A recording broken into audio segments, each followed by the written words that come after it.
I just watched a video of this dog trying to fit into a little bucket that he used to sleep in, and his owner's like, oh, he doesn't realize how big he's gotten. And she just continued to let him, or whoever it was, just continued to let the dog return to their bucket and try to fit in it. And then years passed, the dog got bigger and bigger, returned to the bucket and try to fit in it. And that was perfect timing for me, because I want to tell you, you just haven't realized how big you've gotten yet. And so you realize, while you're fumbling around with this bucket and why it doesn't fit anymore, oh my God, I'm gonna go at it like this, I'm gonna go at it like that, because that's how I used to go at it. That's how I used to deal with it. That's how I used to approach it. And so you continue, and times pass, and you continue, and you're like, okay, I'm having these troubles again, the same. And the reason is because you're having the same troubles that you used to, but you no longer fit that bill.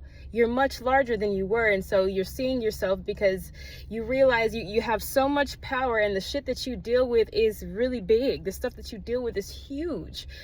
And you're handling it from a mind frame that you were when you were not as big as you were.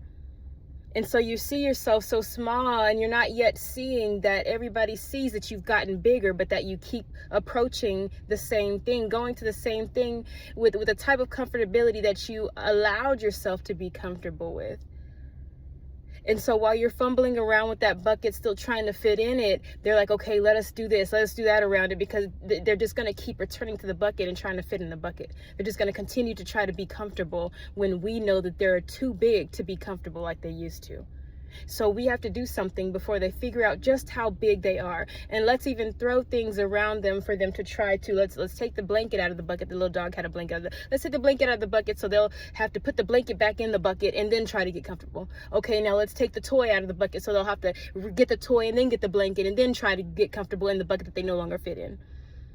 Let's make sure that they don't understand how big they really are. Let's try to do smoke. Let's try to throw smoke and mirrors and distract, because once they figure out how big they are, and that they could actually fit into a bigger bucket with way much more space, way more toys, way more blankets, way more things that'll make them comfortable, much more of a home, much more of what fits your worth and passion and ability and how big you are.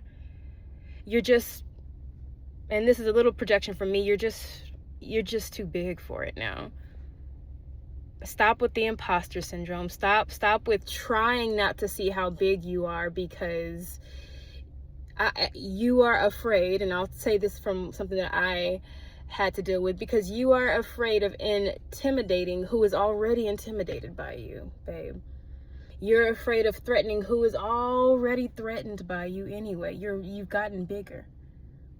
Okay, so that neighbor that used to see you as, oh, little doggy, and rub your head, and now they see you as a really big dog who can do much more and capable of so much more. And now they're like, whoa, okay, that's it.